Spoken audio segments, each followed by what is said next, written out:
لوگ تصور ہی نہیں کر سکتے. جیسے اللہ نے قرآن میں امامت بیان فرمائی ہے اور ہم معتقد ہوئے ہیں الحمدللہ، ایسا مقام امامت کوئی قرآن سے سمجھ ہی نہیں سکتا. اور اسی وجہ سے ہے کہ وہ مسلسل گمراہی میں ہیں اور آپ مسلسل ہدایت پر. الحمدللہ رب العالمین. بات ذرا توقع سے زیادہ لمبی ہوتی جا رہی ہے، جدھر میں لے جانا چاہتا ہوں تھوڑی سی بات اور ہو جائے. ظاہر ہے آپ کو بھی اپنا کام کاج پر جانا ہے. بسم اللہ. فقیر تو ایسا ہوں، جب اس موضوع پہ بولنے بیٹھ جاؤں میرے لیے تو سورج ڈھل جاتے ہیں. مجھے مشکل نہیں ہے، آپ کی مشکل ہے. تو میں اس کو اپنے اس مقصد کی طرف لے کر آؤں. تو پس حضرت جب اس طرح ہیں، وہ اب غیب ہیں. اب وہ غیب ہے. بولنا نہیں چاہتا میں اس پر. مولا کے لیے لفظ غیب بولا کرو. غین یہ بے، چاچا جی، غین یہ بے، غیب. غائب نہ بولا کرو. غین الف حمزہ بے نہ، فرق ہے ان دو. ٹھیک ہے. ایک مجلس صاحب الزمان میں ہم نے پوری مجلس اسی فرق پہ بیان کی ہے مختصر. آپ کو ابھی وہ اس پر رکنا نہیں چاہتا، آگے بڑھنا چاہتا ہوں، لیکن اتنا کہہ کر آگے بڑھوں گا بس. غائب، فقط یہ اسکول والے بچوں کو یہی بات ان کو توجہ کروا کے بتاتا ہوں اور پھر چلا جاتا ہوں، آگے بڑھ جاتا ہوں. مولانا غائب ہمارے عرف میں حاضر کے مقابلے میں استعمال ہوتا ہے. آپ استاد ہیں، ٹیچر ہیں، جب آپ صبح حاضری لگاتے ہیں، حاضری ہوتی ہے نا، حاضری یعنی کون حاضر ہے کون غائب ہے. تو جو آپ کہتے ہیں فلاں مثلا علی ہے تو وہ کہتا ہے حاضر، حاضر جناب. آگے وہ کیا کہتا ہے الحمدللہ. وہ آگے کہتا ہے حاضر جناب. حاضری لگ رہی ہے نا، وہ آگے کہتا ہے حاضر جناب. اور جو نہ ہو غائب.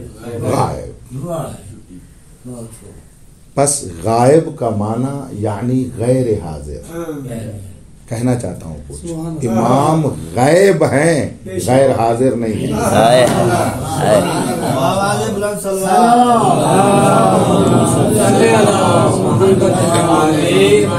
لذت روحانی آپ نے احساس فرمائی ہے.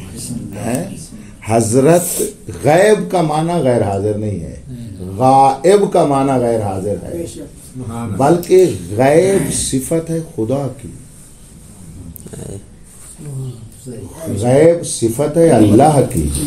اللہ تو کہیں پر بھی غیر حاضر نہیں ہے، اللہ ہر جگہ پر حاضر ہے. غیب فقط یہ نہیں ہے کہ حضور کے ساتھ جمع ہو سکتا ہے، غیب بھی ہو اور حاضر بھی ہو، جمع ہو سکتا ہے. فقط ممکن والی بات نہیں کہہ رہا، بلکہ اگلے والی بات ہے. جو الغیب ہے اس کی پہلی صفت ہی یہی ہے کہ وہ حاضر ہے. اور توجہ فرمانا، ہر شے پر حاضر ہے. جیسے خدا ہر شے پر حاضر ہے. انما الغیب للہ، غیب تو ہے ہی اللہ کا. یہ آیت جو میں نے پڑھی ہے سورہ یونس کی 20ویں آیت ہے، سورہ مبارکہ یونس کی 20ویں آیت ہے جو میں پڑھ رہا ہوں. انما الغیب للہ، اس کو غیب اللہ کے لیے ہے. تو اللہ کی صفات اور اسماء حسنی میں سے ہے الغیب. جبکہ اگر معنی اس کا غیر حاضر کریں تو وہ تو ہر جگہ پر حاضر ہے. بس غیب کا معنی غیر حاضر نہیں ہے، وہ ہر جگہ پر ہے. اور ہر جگہ پر تو یہ تھوڑا لفظ ہے، مناسب اتنا بھی نہیں ہے. ہر مقام پر ہے. 2 نمبر 3 ہر شے پر حاضر ہے. جو کہیں پر حاضر ہوتا ہے وہ اس شے کو ادراک کر رہا ہوتا ہے. لہذا وَهُوَ يُدْرِكُ الْأَبْصَارَ